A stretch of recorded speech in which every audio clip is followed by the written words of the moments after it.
ओम शरणागत दीनार्थ परित्राण परायणे सर्वशार्थ हरे देवी नारायणी नमोस्तुते। नमस्कार, स्वागत है आपका आचार्य वाणी में और मैं आचार्य डॉक्टर विक्रमादित्य आपके साथ हूं। आज का विषय है तुला राशि वालों के लिए सूर्य का परिवर्तन क्या कुछ करने जा रहा है। देखिए तुला राशि वालों, सूर्य आ रहे हैं आपके भाग्य में। सूर्य विशेष तौर पर इन 30 दिनों में आपके भाग्य में चल रहे हैं और भाग्य में जब चलते हैं सूर्य तो विभिन्न प्रकार के खेल करते हैं। सूर्य हमारे सोलर सिस्टम के राजा हैं। जो हमारा सौरमंडल है विशेष तौर पर उसके राजा अधिपति हैं सूर्य। और सूर्य का प्रभाव जब धर्म में होता है, आपके धर्म भाग्य में है, जब सूर्य का परिवर्तन हो रहा है, कहाँ के स्वामी हैं आपकी राशि के अनुसार से।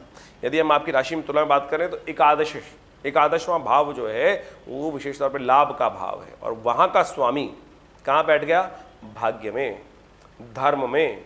और जब धर्म में पदार्पण कर लेते हैं तो ये परिवर्तन कब होने जा रहा है, तो सबसे पहले वो समझ लें।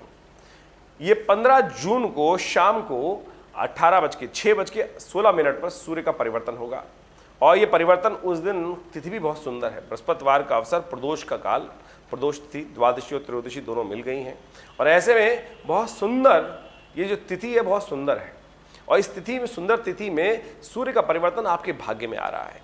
तो हम ये कह सकते हैं कि भाग्य जगाने आ रहे हैं सूर्य, बिल्कुल भाग्य से लाभ देने के लिए योग बनाने वाले हैं। लेकिन ऐसे में कुछ खास कष्ट भी हो सकते हैं, इस बात का ध्यान रखने की ज़रूरत है। कुछ खास प्रिकॉशन भी आपको रखने की ज़रूरत है। एक छोटी सी गलत काम ना, एक छोटा सा गलत कार्य आप समझें, कोई आया आपके घर में, कोई गिफ्ट देके गया। जी हाँ, ये गिफ्ट जो देके गया, कोई उपहार देके गया, कई बार तो आपको लिखता हर कोई उपहार लेना बहुत अच्छा लगता है, लेकिन कुछ उपहार ऐसे भी होते हैं जो आपको कष्ट में डाल सकते हैं। हम बताने वाले हैं किन बातों में आपको सावधान रहना है। एक छोटी सी बात कहीं आपके इस सूर्य को जो भाग्य जगाने के लिए आए हैं वो कहीं कष्ट में ना डाल दें। इस सब बातों को आपको समझते हुए कार्य करने का प्रयास करना चाहिए। सूर्य का ये परिवर्तन जो आपके नवम भाव में होने जा रहा है, ये कई प्रकार से आपके जीवन में साहित्य के प्रति, धर्म के प्रति, बहुत सारे क्षेत्रों में आपके उत्साह को बढ़ा सकता है, प्रेम को बढ़ा सकता है और ये बड़ी अच्छी बात है। लेकिन धर्म करने के अवसर भी आपके समक्ष उपस्थित होंगे, लेकिन विडंबना ये रहेगी कि आपकी जो इच्छा है वो केवल लीपापोती वाली रहेगी। मंदिर जाएंगे, हाँ भारी बार रूप से नमन करेंगे, प्रणाम करेंगे, लेकिन उस कार्य में लिप्त नहीं होंगे। देखिए धर्म कार्य का पूर्ण लाभ, भाग्य से लाभ मिलने के योग बन रहे हैं और ऐसे में केवल लीपापोती के लिए मंदिर जाए, भारी बार हाँ भगवान हैं बस नमस्ते कर रहा है बहुत बढ़िया तरीके से, तब आपको पूर्ण लाभ नहीं प्राप्त होगा। यदि लाभ चाहते हैं तो बहुत बढ़िया से सूर्य का परिवर्तन आए श्रद्धा के साथ। श्रद्धा में कहीं प्रकार भी कमी नहीं आनी चाहिए। जो भी काम करे श्रद्धा के योग बनते दिखाई दे रहे हैं और साथ साथ तीर्थ यात्रा का भ्रमण करने के कार्यक्रम भी बन सकते हैं। इस समय में ग्रहों का योग दिखा रहा है कि तीर्थ यात्रा में भ्रमण के कार्यक्रम भी बनेंगे।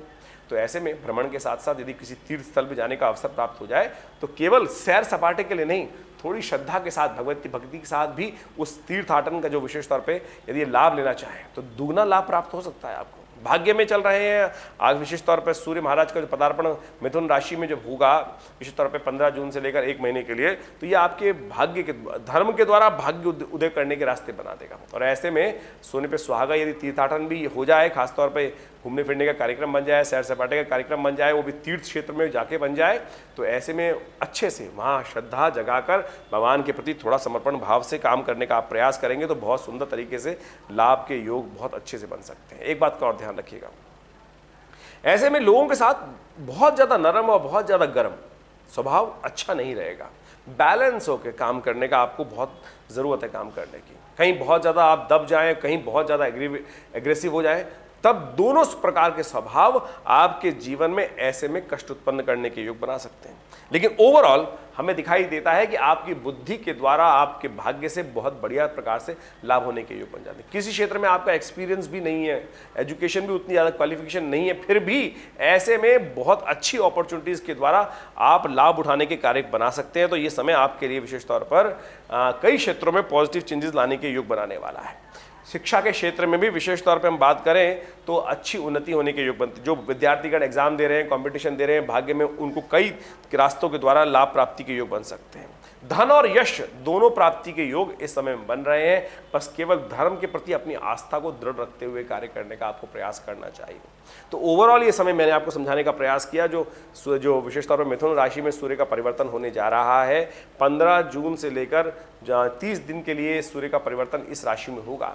तो ऐसे में भाग्य के द्वारा बहुत अच्छे से लाभ प्राप्ति के योग बन सकते हैं। लेकिन एक बात का ध्यान रखिएगा, बहुत ज़्यादा स्वाभिमानी स्वभाव जो है, इस बात का ध्यान रखिए, स्वाभिमान होना चाहिए लेकिन अहंकार नहीं आना चाहिए मन में।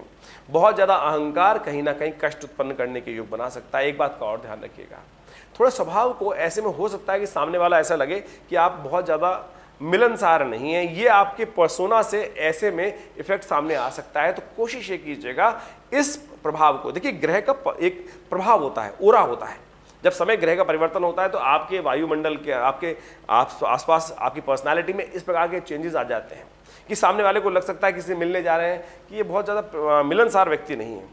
तो ऐसे में वो आपके साथ जो जितना ज़्यादा अटैचमेंट होगा वो शायद ना कर पाए। तो कोशिश ये कीजिएगा, इस समय ग्रह आपके मनोमस्तिष्क में ऐसा परिवर्तन लाने का योग बना रहा है कि आप जो मिलना चाहते हैं, कार्य करना चाह रहे हैं, समर्पित भाव से काम करने का प्रयास कीजिएगा तो उसका बहुत अच्छा सा लाभ मिल सकता है। ओवरऑल ये समय सुख प्राप्त करने वाला रहेगा, आपके लिए बहुत अच्छा रहेगा। इसमें और सुहाने पे सुहागा प्राप्त करना चाहते हैं तो अच्छे से कुछ खास बात नोट कर लीजिए।